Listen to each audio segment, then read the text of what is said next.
তার আজকে পূজা, আমি গেলাম তার সাথে সৌজন্য বিনিময় করলাম, সে আমাকে খাওয়াল, সমস্যাটা হিন্দুরা কুরবানি ঈদে কি আপনাদের বাসায় এসে কি গরু গোস্ত খায় কিনা? আমি কি আরেক মাসে কি শুয়োরের গোস্ত খাই?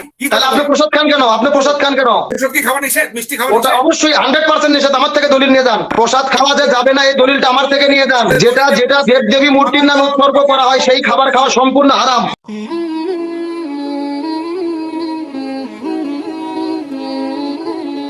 আজকে একটি ইউটিউব টক শোতে মোহাম্মদ আলী নামে একজন মেজর আছেন, যিনি সবসময় দেখি ওলামায়ে কেরামদের সাথে বাহাজে বসেন।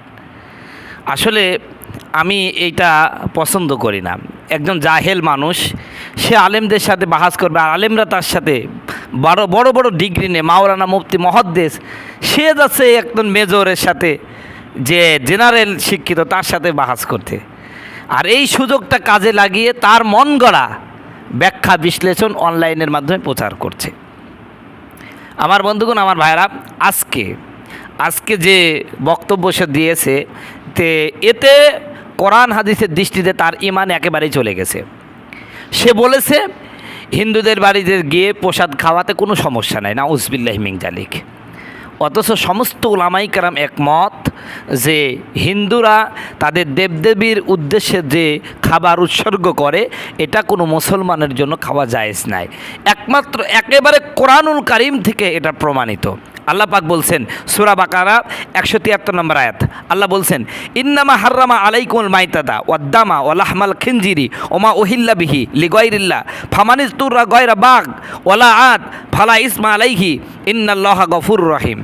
তিনি তোমাদের উপর হারাম করেছেন মৃত জীব, রক্ত, শূকরের মাংস এবং সেসব জীবজন্তু যা আল্লাহ ব্যতীত অপর কারো নামে উৎসর্গ করা হয়।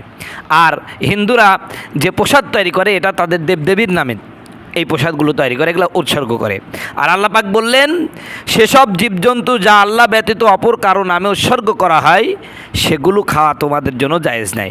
অবশ্য যে লোক অনন্যোপায় হয়ে পড়ে এবং নাফরমানি ও সীমালঙ্ঘনকারী না হয়, তার জন্য কোনো পাপ নাই। দেখা যাচ্ছে যদি প্রসাদ না খায় তাহলে তার জীবন নাশের হুমকি আছে, তাকে মেরে ফেলবে।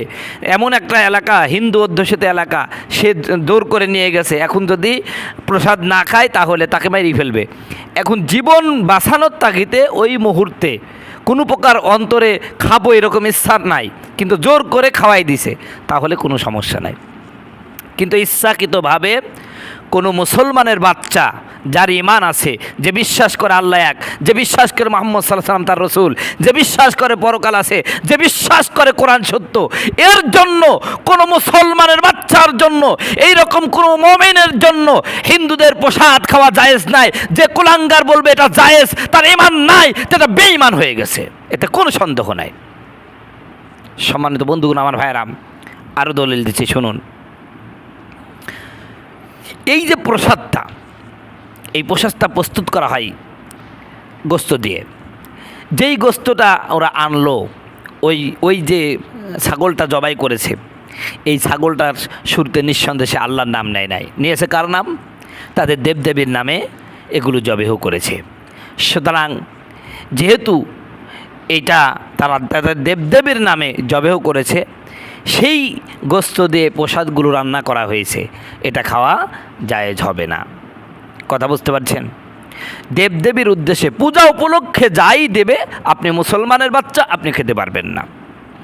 সূরা মাইদা 3 নম্বর আয়াতে আল্লাহ বলছেন তোমাদের জন্য হারাম করা হয়েছে মৃত জীব, রক্ত, শূকরের মাংস, যেসব জন্তু আল্লাহ ছাড়া অন্যের নামে উৎসর্গকৃত হয়, যা কণ্ঠরোধে মারা যায়, যা আঘাতে লেগে মারা যায়, যা উচ্চ স্থান থেকে পতনের ফলে মারা যায়, যা সিংহের আঘাতে মারা যায়, যাকে হিংস্র জন্তু ভক্ষণ করেছে, কিন্তু যাকে তোমরা জবে করেছো, যে জন্তু জবে করা হয়, যে জন্তু যজ্ঞবেদিতে জবেও করা হয় এবং যা ভাগ্য নির্ধারণ স্বর দ্বারা বন্টন করা হয়, এগুলো খাওয়া জায়েজ হবে না। এসবগুলো হলো গুনার কাজ। আল্লাহ পাক আরও বলেন, আজ কাফিররা তোমাদের দিন থেকে নিরাশ হয়ে গেছে, অতএব তাদেরকে ভয় করো না, বরং আল্লাহকে ভয় করো। আজ আমি তোমাদের জন্য তোমাদের দিনকে পূর্ণাঙ্গ করে দিলাম, তোমাদের প্রতি আমার অবদান সম্পূর্ণ করে দিলাম এবং ইসলামকে তোমাদের জন্য দিন হিসাবে পছন্দ করলাম।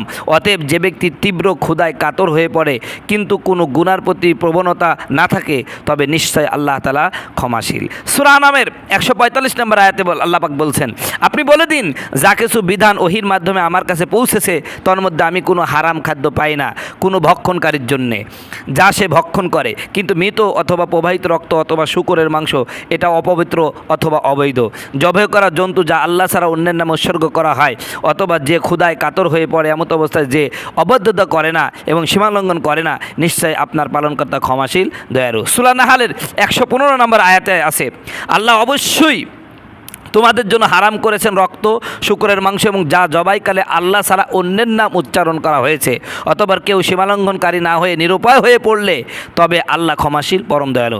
সুতরাং কোরআনের এই আয়াতগুলো দ্বারা স্পষ্ট প্রমাণিত হলো যে কোনোভাবেই কোনো মুসলমানের বাচ্চা হিন্দুদের পূজা উপলক্ষে হিন্দুর পূজার আমন্ত্রণ হয়ে হিন্দুর মন্দিরে গিয়ে যে খাবার দেওয়া হয়, পরিবেশন করা হয়, কোনো মুসলমানের জন্য জায়েজ নাই। ওটা নেতা হোক, খেতা হোক, যেই হোক না কেন, কারোর জন্যই এটা জায়েজ নাই, যদি সে দাবি করে মুসলমান। আর যদি সে মুনাফিক দাবি করে, সে যদি মনে করে আমি মুসলমানের দিকেও আসি, হিন্দুদের দিকেও আসি, আমার ভোটের দরকার, খাতে হবে, তাহলে সে খাক্কা, কারণ তার ঈমান নাই। তার হলো নেতৃত্ব আগে, তার নেতা হওয়া আগে, জান্নাত জাহান্নাম আগে না, আল্লাহর ভয় আগে না, নবীর তরিকা আগে না, ওর হতো নেতা হতে হবে। ওর নেতা হওয়ার জন্য ও তো সব জায়গায় মুখ দিবে, সব জায়গায় মুখ দিবে। আমার বন্ধুগণ, আমার ভাইরাম, কিছু ইউটিউবার আছে, এই আজকে এই মোহাম্মদ আলী এই মেজরকে এই পর্যন্ত এইরকম ভাইরাল করেছে কিছু ইউটিউবাররা, টকশো আর লোক পায় না, ডাইকিনে আসে মোহাম্মদ আলী মেজরকে, তারপর ডাইকিনে আসে নিঝুম মজুমদারকে, আর লোক পায় না। আরে যে লোকটা একেবারে স্পষ্ট আলেমদের সামনে ধমকায়ে ধমকায়ে তার অবান্তর কথাগুলো চাপিয়ে দেয়, তাকে কি জন্য টকশো আনতে হবে?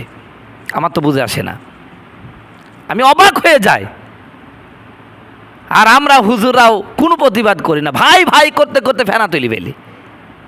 আরে যে লোকটা স্পষ্ট কোরআনের বিরোধিতা করছে, তুমি কি তার সাথে টকশো কিসের? ও তো এই আরো সুযোগ পায়, ও আরামসে আরও বেশি বলে। ও এইরকম বলে কি জন্যে? যেগুলো বললে আমাকে আরও মানুষ ভাইরাল করে ফেলে, আমি আরও ভাইরাল হতে পারছি, এই সুযোগ পেয়ে আরও আরও স্পিডে বলে। এবং আলেমুল আমাকে দেখি ধমকও দেয়।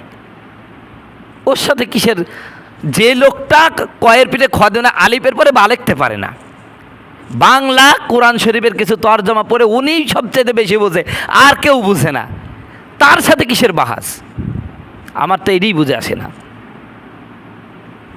এই জন্য ওলামাই কেরামকে বলবো যে বাহাস করতে হলে, টকশো করতে হলে দেখবেন টকশো করার মতন যোগ্যতা সম্পূর্ণ ব্যক্তি কিনা সে, তারপরে টকশোই বসেন। যার টকশো করার যোগ্যতা নাই তার সাথে আপনারা টকশোয় বসে যাচ্ছেন।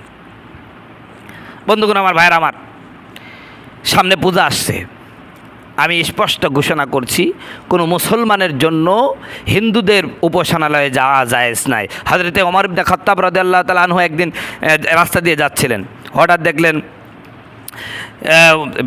প্রতিমা পূজা চলছে। তিনি কানে আঙ্গুল দিয়ে দৌড় দিয়ে চলে গেলেন। পিছনে একজন সাহাবী ছিলেন, তারে বললেন, আর কি ওদের আওয়াজ পাওয়া যায়? না হুজুর, পাওয়া যায়। তখন তিনি কান থেকে খুললেন। আর যেখানে মূর্তি পূজা হয় সেখানে আল্লাহর গজব নাজিল হতে থাকে, আল্লাহর অভিশাপ নাজিল হতে থাকে, সেই সব জায়গায় মুসলমান যায় না। আর বলে ধর্ম যার যার উৎসব সবার, এরে বেটা, এটা বলে কোরআনে আছে। কত বড় বেয়াকুবের বাচ্চা, এটা বলে কোরআনে আছে। কোরআন ওর মা বাবার বাড়ি, বাপের বাড়ি, মামার বাড়ি সম্পদ, যেরমভাবে কোরআনে এটা আছে। কোরআনে কি আছে? লাকুম দীনুকুম ওয়ালিয়া দিন, তোমাদের ধর্ম তোমাদের জন্য, আমার ধর্ম আমার জন্য, অতএব তোমার ধর্মে আমি যাব না, তুমিও আমার ধর্মে আসবে না। আর ধর্ম যার যার উৎসব শেষবার, কিসের ব্যাখ্যার মধ্যে কিসের মধ্যে কি ঢুকাই দিচ্ছে? কোনো ব্যক্তি যদি মনে করে যে ধর্ম যার যার উৎসব সবার, তার ইমান চলে গেছে, সে বেঈমান হয়ে গেছে, তার ইমান নাই, এতে কোনো সন্দেহ নাই। অতএব কোনো মুসলমানের বাচ্চার জন্য হিন্দুদের প্রতিমালয়ে, তাদের উপাসনালয়ে, তাদের মন্দিরে, তাদের পূজাতে কোনো মুসলমানের বাচ্চা যেতে পারে না। যে মুসলমানের বাচ্চা মুসলমান নাম করে হিন্দুদের পূজা যাবে, ওটা মুসলমানের সন্তান না, ওটা মুশরিক হয়ে গেছে।